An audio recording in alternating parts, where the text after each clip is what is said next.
Hello, welcome to our guest lecture with Patricia Elbaz. Patricia has been a regular guest speaker, so she's not just a guest speaker, she's a regular guest speaker. She's also like a regular here and so on. She's going, obviously she's a technical analyst and lecturer at different universities here in the UK. Among them I think the LSE and French universities and so on. You see it on the CV, but she's been here with us many times before. She's given similar presentations to students before you here, and I think she passed all the tests and so on. But not just the tests. I think you're also obviously a graduate from universities, and you're what does the MSTA stand for? Oh yes, Society of Technical Analysts. Society of Technical Analysts. She's a member of that, and she's great. been doing this for many years. She's on television many times and so on. So we have the benefit of hearing from her today about her outlook for 2024. We're going to learn a little bit also about technical analysis. I think which is very important. As you remember, we discussed last week different equity strategies, different strategies of investing, and technical analysis obviously is a very interesting tool of analyzing markets, but also using them in order to invest. So over to Patricia. She's going to, I think, going to do it interactive, but you can ask questions and you're going to do it. And you have approximately 15 minutes until 11 o'clock. Thank you so much. Lovely. Over to you. Thank you. Thank you very much, Jacob, for this introduction. Jacob is a great friend, also highly respected in the financial world, so it's always a pleasure to come to your class. And fun fact about Jacob is that if you look at Bloomberg interview from 2001, you will find a very young Jacob being interviewed. He hasn't changed at all. And it was about the financial markets. So my background is in technical analysis, as we said earlier on, and it's really looking at charts and finding ways to find buy and sell signals by looking at technical analysis. Now, I also use it very much with fundamentals, so I'm not one of the technicians who use it just on its own. I think it's important to use it together. So before I start, I always say, what's been the main news? So if we think about what's happened at the moment, what would you say the main news is? Angel, because I know your name. Well, first of all, the most major conflict we have at the moment is the wars between Russia, Ukraine, and Palestine and Israel. Yes. So two highly important geopolitical events, Yes. which will definitely affect the whole markets and economically, politically, everything else. So that's definitely at the forefront, the major news. In terms of the UK, what news did we hear yesterday? Big news yesterday that we heard. So in terms of the government in the UK, we had one, yes? David Cameron. That's right. So David Cameron, who we haven't heard for a long time, last 7 years, has come in, and Suella Braverman has been pushed out of government. So all these things straight away, I always like to start with recent news, how they affect the markets and what's been happening. So thank you for that, contributing to the main ones. So when we think about what's been happening, I always think about what's been happening in terms of the last 3 crises. So there have been many crises, as we know, but the last 3 crises that we can think about are the 2008, what was it caused by? We talk about 2008. So 2008 financial crisis. What's another name for it? Do you remember? So it was a huge financial crisis and mostly caused by excess debts, yeah? So that was the one which we really learned a lot of lessons from. The other one, 2019, what was it caused by? COVID. Exactly, so it was a medical thing, we couldn't have forecasted it, but again, it's a crisis. And I remember when we had the crisis, and actually I spoke to Jacob when the market was going down sharply, and he said there could be some buying opportunities. And so that was a good call, I hope you did it. But when the market is going down sharply, this is where actually you can find opportunities, and it's really going against the trend.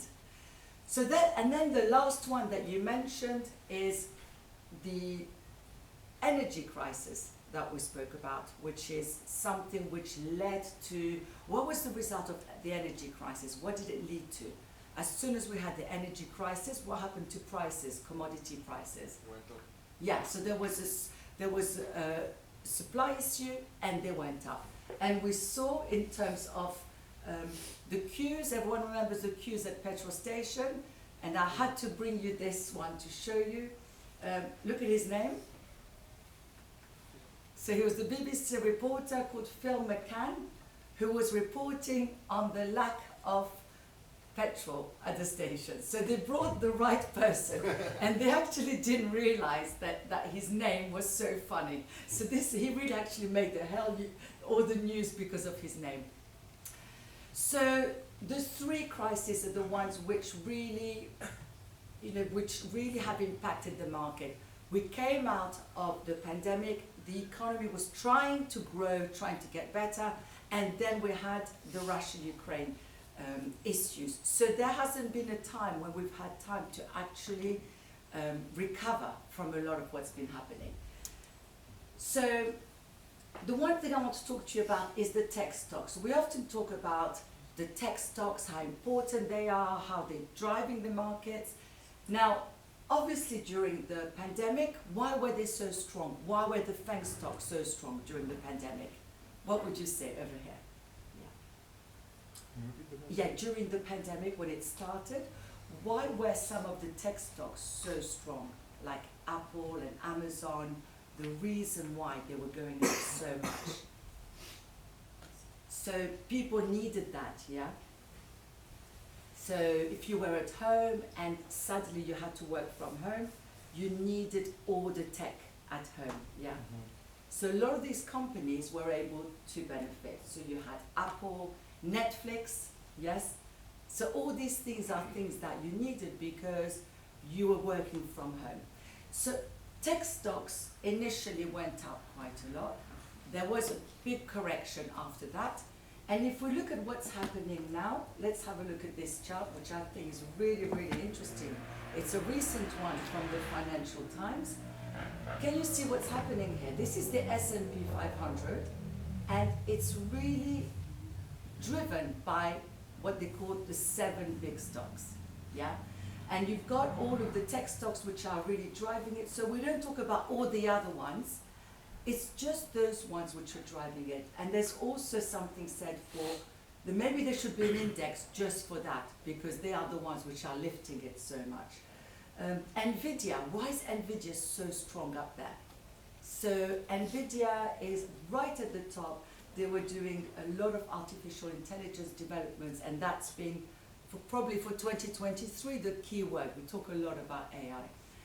So this is really the race to see how they're doing. And if I compare that to the Russell 2000 there, and if we look at Apple in red, it's actually worth more than the Russell 2000. So it's just to give you an idea of how strong the tech stocks were. And there is still talks now at the moment, are some of them overvalued? There's always that thing that you want to be part of the move, but is there going to be a correction where you can come in and take advantage? So within everything that's happened, we had different types we spoke a lot about that, different types of recoveries, different types of shapes, and still a question, what recovery are we in at the moment? There's still questions about that. So as I mentioned at the beginning, we have access to, when let's say you're trading, you've got access to all your fundamental analysis, and then you've got access to all your charts. So when we talk about fundamental analysis, we talk about everything affecting the economy. So at the moment, there's a lot of talks about interest rates, a lot of talk about inflation. All of these things will be part of fundamental analysis. The other thing which is part of fundamental analysis is how a central banker's view is.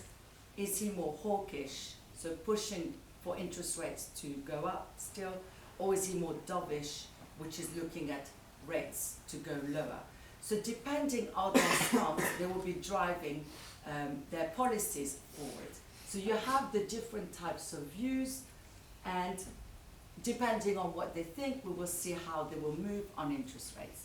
So all of these, as I mentioned, is all part of what we say fundamental analysis, which is economic analysis.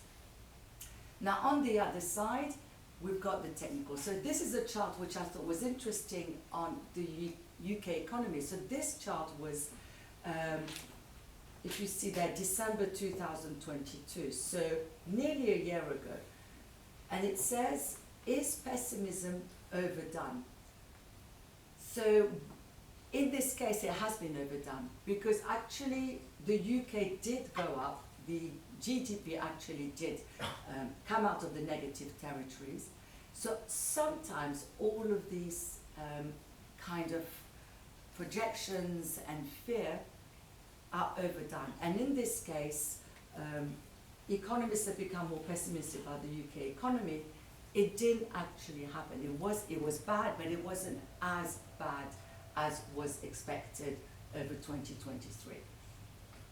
And this one I really like, because obviously there was the vote about Brexit, and if we look at that, and if we look at since 2021, can you see a lot of people thought, if I had to vote today, then I wouldn't vote Brexit. I would actually vote to stay in.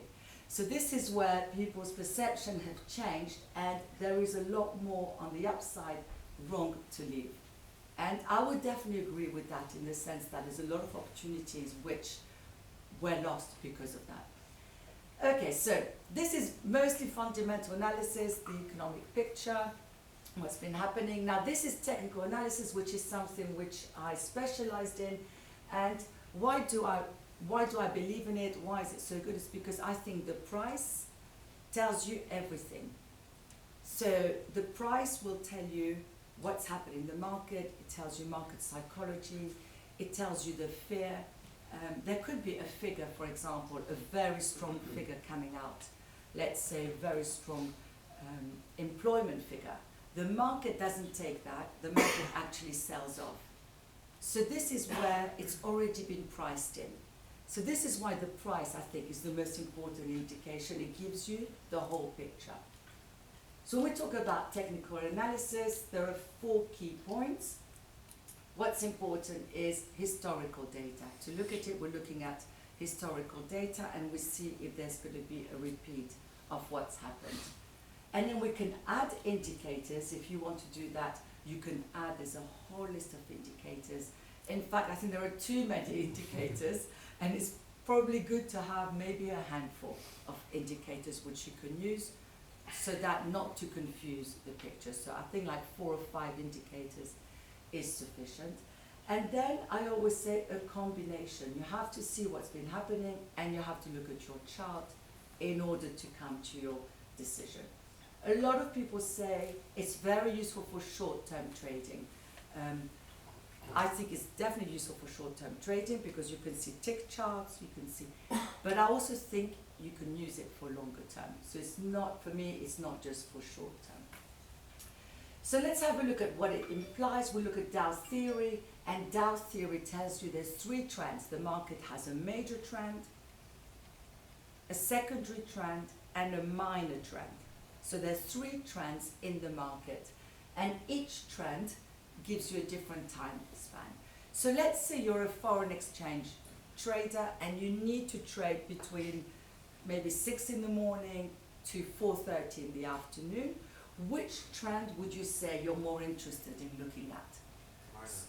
Exactly, the minor. The minor trend, because you want to check intraday moves. So you want to even, I would say, you can have something like 15-second moves. You want to check really every single move, because as Angel says, you're not interested in the long term, you want the minor trend, you want the very short term. So this is where Dow theory tells you, you look at the 3 trends depending on which area you're looking at. So if I look at sterling dollar here, I've got sterling dollar long-term chart, and I say to you, what's the major trend? What would you say? The major trend. Would you say it's bullish, bearish, neutral? What would you say? Bearish. Exactly, bearish, yeah? Major trend, as you both said, it's bearish, because if we look at it from here, from, the good old days when sterling was $2, which was a lovely time to go to New York. If we look at it from there, then you have got a long-term bearish trend, okay? What about the medium term? trend. If we look at it just from here, what is going on there, medium term, it's trying to push a little bit, isn't it? So medium term, there's a possibility that it's trying to bounce, possibly positive. And the very short-term trend, we need to look at very short-term charts. So we need to look at the tick charts to give us an idea.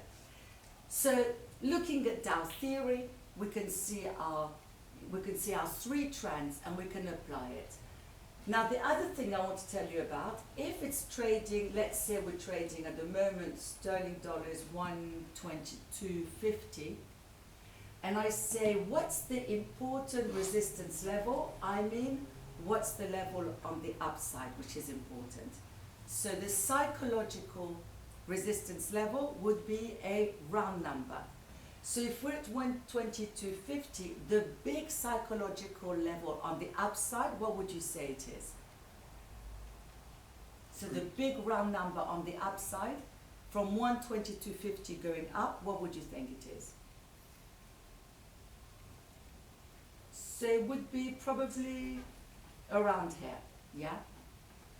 So it would probably be about 130. 130, the big number.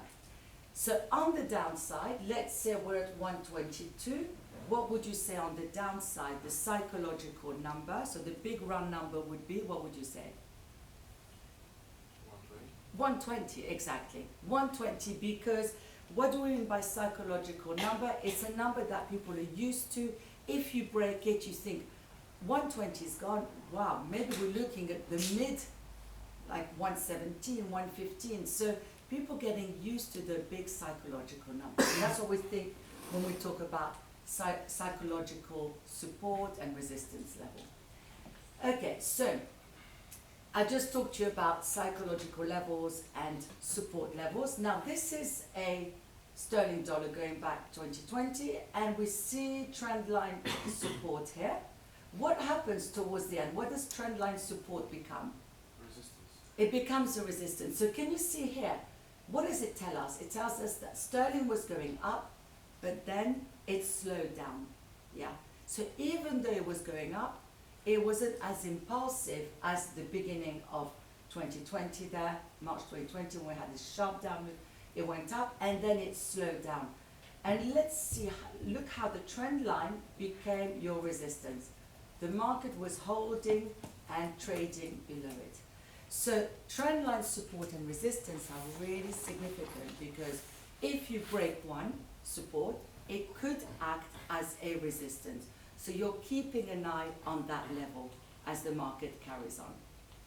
Okay, so this is all on Dow's theory.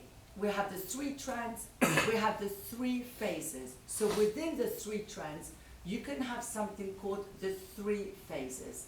And what does it mean, the three phases? It's things which happen, maybe not exactly like that, but more or less like this. Accumulation is when it starts to move. Increase buying is when everyone gets involved, and distribution. It's when the market is turning. The hardest phase that we can think about is distribution, because this is where it's actually turning from the major trend. So it's very hard to anticipate it, because you're going against the trend. And I always say distribution is when everyone talks about something. When everyone's talking about something, when Bitcoin was getting really high, everybody was talking about it, you think, okay, maybe this is overdone. Maybe I should go against the trend. And this is where you could have the distribution phase.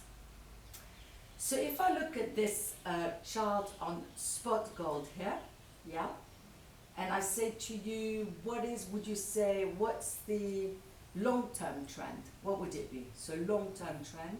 Bullish. Yeah, it's bullish, yeah, bullish. So if we look at really going back, we still have a bullish trend. Medium term, so medium term over here.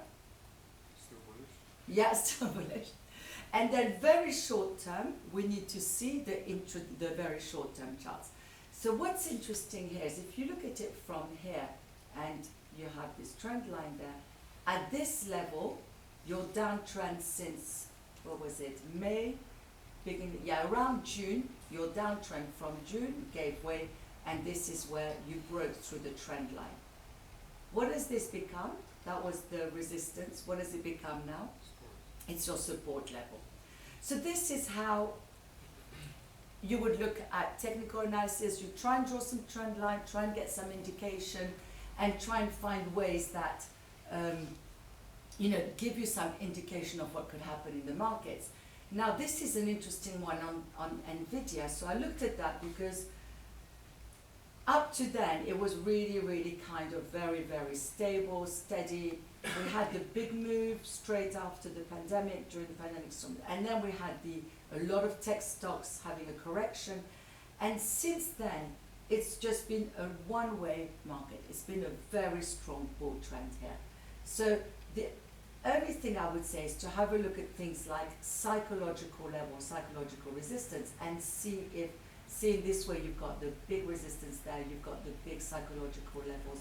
But this is very much a move which is so impulsive that sometimes it's hard to get involved because it comes at such a fast pace. Okay, so these are some of the themes which I want to have a look at, and I want you to give me some more information on it.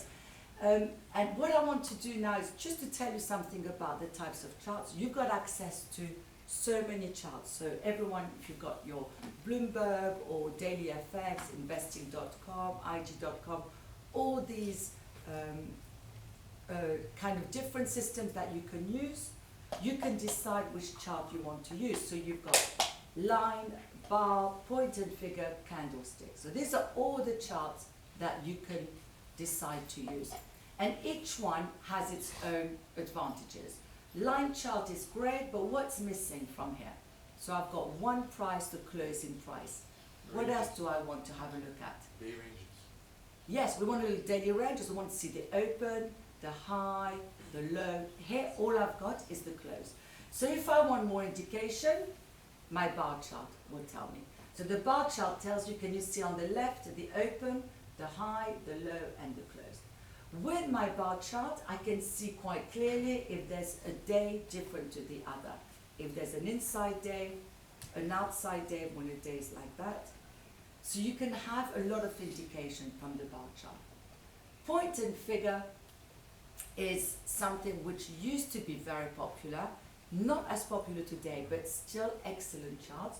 So when I started in technical analysis, my first job was to update point and figure charts. So I'd have to come in early and start to update what's happened in, at the time, dollar Deutschmark, dollar yen, dollar Swiss, and sterling dollar. So they were the four majors.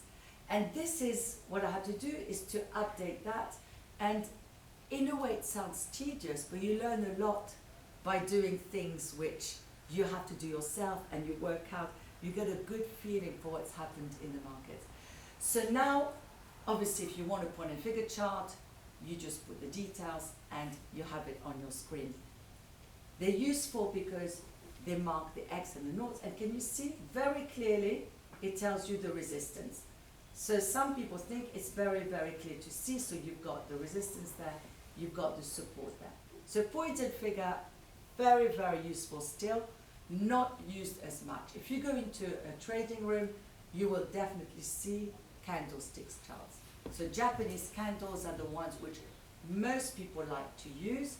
Why is that? Because it's very clear to see. The candle is the difference between the open and the close. So you've got the open here, the close there, and you've got what they call the body, which makes up the candle. And then you've got the high and the low, upper shadow, lower shadow. And if we look at it just like that, you can see quite clearly the bullish candle, the bearish candle, and this is why it's something which is so popular, because they say it's like a pop-up. Straight away you can tell if it's a bullish or bearish day.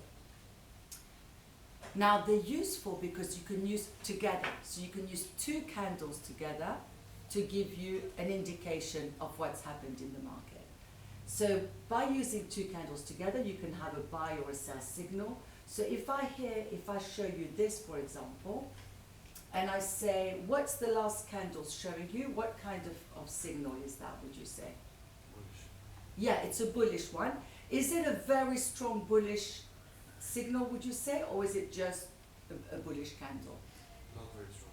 It's not very strong because, can you see, it's actually a small body, yeah? We're not breaking through the previous high over here. We're just within the range. So if you're trading within the range of the previous candle, it's called Harami pattern. It's a candle within a candle. What does it mean? It means that maybe we're going to have a pause here. So maybe the market is looking for some kind of pause, and then we're going to go higher. So this is how we use the candle. What happens when the open and the close are the same? What happens when the open and the close are the same? So this is my candle there, yeah? This is the open and the close, and this is the open at the top, closes at the lows, which is bearish. If the open and the close are the same, then you don't have a body, you just have a straight line, yeah? So this would be called a doji pattern. So an example of a doji pattern would be somewhere like, something like this one. Can you see?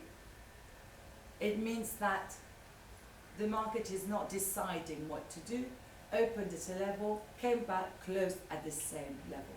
So you've got something there called a doji pattern. Okay, so what I want to do now is, just so that we can have a little bit of discussion as well, and just a little bit of more from your views, I just want to give you just a couple of points that I want you to put together. Okay, all right. So this is the one about, here, if you can do that before we put together. Yeah. So some points, yeah. Yeah. So some points about really, really interesting one, development of AI seen as a threat or opportunity. So I just want like 3 views that you can tell me. Yeah? Okay, so over here, I can have you do this for me.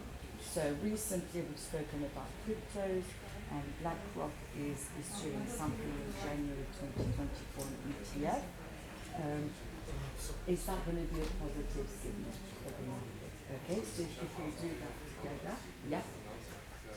6 of you, is that okay? Yeah. So some, just maybe 3 points, just 5-10 minutes, and then we're going to talk about it. Yeah, we've got time. 5 minutes, sorry. Oh yes, 5 minutes. Yeah, 5 minutes, that's it. Okay, so what have we got? You're together, right? The 4 of this 5 of you. Yeah. Together. And you're going to tell me China's having a huge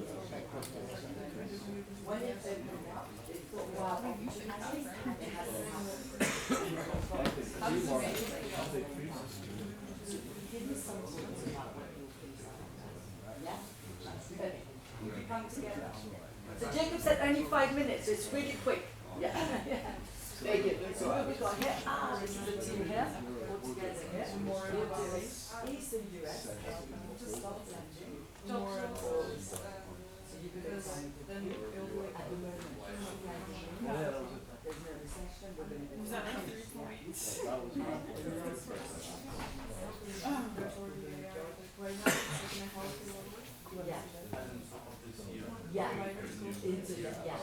that's really interesting, that one. And the other one is JP Morgan were very negative, and now are changing their views into more positive. So just a couple of words. Yeah? Okay. So you only got 5 minutes apparently. Okay. It's good to get some views.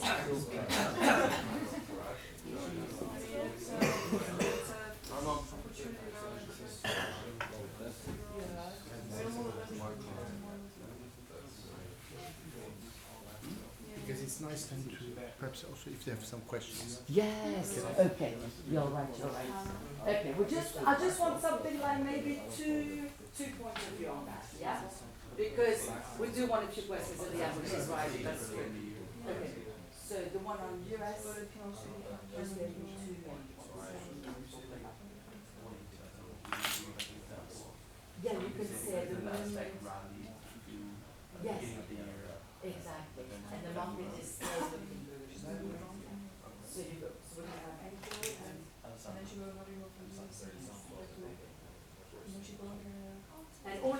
No, you're all gonna. Yes. Okay, so you're all gonna actually.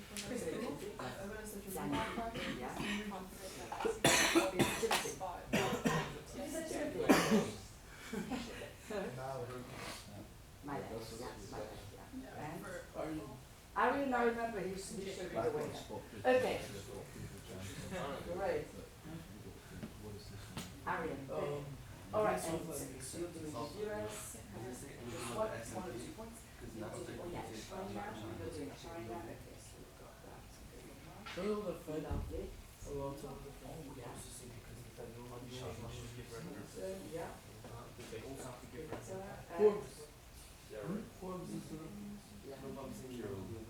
Okay, so we're going to do just a few points. We're going to start so that we get a chance. Okay, and then you're doing. Oh, that's a really interesting one. And showing that the GDP grew as annually. here we go.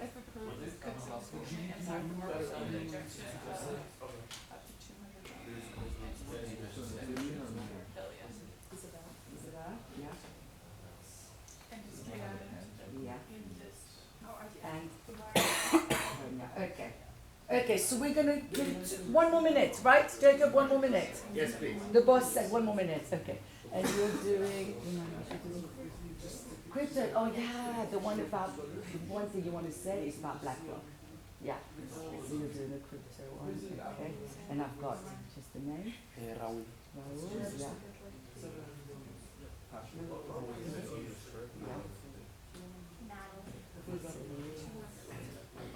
From New York, Natalie? No, and Georgia. Oh, lovely accent. Oh, Mimi. Mimi. Yes. Diana, lovely. Yeah. Okay. All right, so let's do that. Let's do that. Into bit. So if this bit comes, yeah, it's I don't know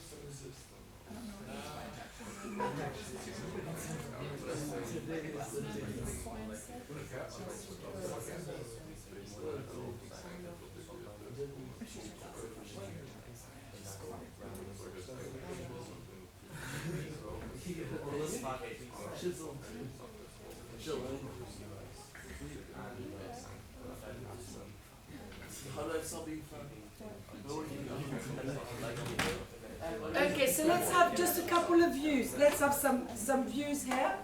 Okay, so the first one we spoke about was about the US. So one of the questions that we asked, yeah, so it was Angel, Alessandro, George, Daniel, Malek, and Ariane. The question is something which is key financial themes 2024. We're going to hear a lot about that even next year. And it was about, are we actually going into, there's quite a lot of things. JP Morgan spoke about that as well. There's something called Goldilocks where it's quite steady. And then you've got the soft landing, then you've got mild recession or hard landing. So a lot of different views about what is the US going into. So a little bit of research, tell us about it. Alessandro? We've taken the view more of Goldman Sachs. Yeah. So that the US will avoid recession and be more towards the side of a soft landing. So some evidence of this is due to the fact that earlier in the year the Nasdaq rallied quite strongly, which supported the S&P. Last week or a few weeks ago, the Fed also kept the rates unchanged, and there's talks of them furthering to lower the rates. And the GDP of the US is still at a level of growth. So I think as of now, the indicators in the last few months indicate more that the US will have more of a soft landing than a recession. Okay, so that's interesting. Yes, Andrew? Also, there are opinions that, that there will be no recessions because the New York Fed recession probability indicator in August showed 66%, chance of recession, and this number is down to 56 now. So we definitely see an improvement there, and we're hoping for even a better improvement in 2024. Okay, so it could be a soft landing. It's still an argument, so very interesting to hear the views. And also, some of the banks also changed their views from definite recession to possibly recession to possibly soft landing. So thank you very much for that. Over here you've got, who have we got? We've got the outlook on China. Tell me what you found out. Jonathan, Victor, yeah? Like in Yeah. China, they have a problem with their property sector, so there is a crisis. So the prices are going down and the demand is much fewer than the offers on the market, and that causes also a deflationary pressure. in Yeah, so that's general. really interesting that when they opened up, everyone thought there's going to be a big rebound. And as you said, we haven't seen it, and the big fear at the moment is deflation. Yeah, and so if deflation is once there, the people get scareder and scareder, and so they are waiting to make their next purchases, and the deflationary pressure increase. Yeah, so that's something to watch out for. It's one of the themes for 2024. What's going to happen? Are they able to just give the confidence back that's been really eroded this year? Thank you very much for that. Over here, you're telling us about AI. AI. Okay, so this is also the big buzzword that we've had. So tell us a little bit about what's been happening there. Yeah, so we said because it's still in the early stages, we believe that right now there's more opportunity, but we also think that the more it develops, it will then become more a threat over time towards like jobs and just generally. Right. Okay, and also on the medical side, it's been huge. So not just the financial, other developments as well. Thank you very much for that. So it's a huge topic, but it's good to just touch on it. And then finally here you're talking about cryptos. Yep. So tell us, there's one big advancement that was mentioned just this month. So that's the BlackRock are spotting a Bitcoin ETF for approval in 2024, and this would provide more regulation and investor protection, which could see more liquidity in the market as it becomes more mainstream, and this could estimated to lead to a $200 billion injection into Bitcoin. Okay, so do you think that will give people more confidence, because after the FTX scandal there was a real dent in it? I think the FTX scandal has hindered the acceptance. Also, the market hasn't had time to adjust to the rulings, and we're still in a phase where we're finding out more and more what happened. I think this is a beginning for the growth of crypto acceptance, but I think the biggest stage of crypto acceptance will come when you get the institutional cryptocurrencies, as the EU is also looking into having a euro cryptocurrency. Yeah, really interesting. So these are all financial themes. Throughout 2024, we're going to hear more about these. So it's really, really interesting to hear your views, even if it's for a couple of, just a couple of main points that we can have. So we can do... Well, just a few Yes. questions perhaps, if you have Yeah. any questions. Do you have any questions? Yeah. So then let me ask you a question. Yes, yeah. Okay, tough one. Okay, you said quite rightly that I also love technical analysis. Yes. And I used to run a class many years ago about technical analysis for There should be a professionals. class here. For professionals. I did it for professionals in 1999, 2000. Right. And so, but of course, as you said quite rightly, everything is in the price. But there are two other, two additional pieces of information potentially: volume and open interest for futures and so on. So, what's your view on that? In particular, on volume. How important is volume together with the price? Because volume Yes. in itself perhaps is not so important. It's also important. Yes. But to what extent do you look at volume when you Yes. analyze markets? So volume is hugely important, definitely, because if you see the market ticking up and you see actually the volume is not confirming it, then you think something's going on. Maybe this rally is not going to happen. So Jacob, you're totally right. Volume and open interest are hugely important for the move, and it's probably one of the most significant things. You can actually have quite a few of the indicators would look just at volume. Would have the volume. Yes, they would have the volume at the bottom, and you can see quite sharply. So if I see the market is turning and I can see it's actually picking up, let's say Apple share, suddenly I can see it's picking up, and I can see the volume is rising quite sharply, it's confirming that maybe there's going to be a turn there. So definitely something which is really, really significant. And the other thing is Angel, you're mentioning that you're looking at charts and you're looking at that. I think it's really, really good to also just do it yourself. You go on a system, you pull up a chart, and you say, okay, you know, I think it's going up. Is it going to go this way? So just to get used to it, to test it yourself, because nothing works all the time. Anyone who tells you it works all the time is not telling you the truth. So I think testing things is really, really important. Yeah. Perhaps the last question. Yes. Okay. Which is your favorite indicator out of this plethora Yes. of indicators? As you said, there are probably hundreds of indicators, moving averages, RSI, and so forth and so on. Which is your favorite indicator? Yes, so I'm very much traditional in terms of the way I look at the market. So I love looking at trend lines. I love looking at moving averages, but it is a time lagging. Moving average is the average of the last X number of days. So it's not going to give me the move ahead. But I like to look at it for confirmation. And I still look at RSI, Relative Strength Index, which is a good indicator because it can give you access to the move before. If there is divergence between the prices and the indicator, then you can get the move. So very much traditional kind of indicators. Excellent. Yeah. I agree on that. I love moving averages myself. I think Yes. they're both for investing and for trading very useful. Yes. I think, thank you so much, Patricia. I think we've come to an end. So thank you so much for coming Thank again. you very come much. Again, come again. I would love to. We learned something, and of course you will be staying in touch with Patricia. I think she's always open. You can reach her on LinkedIn. You can reach her, I think, on an email. So Yes. stay in touch with her if you want to. Definitely, you can also watch a video for those who want to learn more about it. She's also have some other videos of her online and so on. And thank you so much. Thank Definitely you. stay in touch. Thank you very much, Jacob, for organising it. Thank you. Always a Great. pleasure. Okay.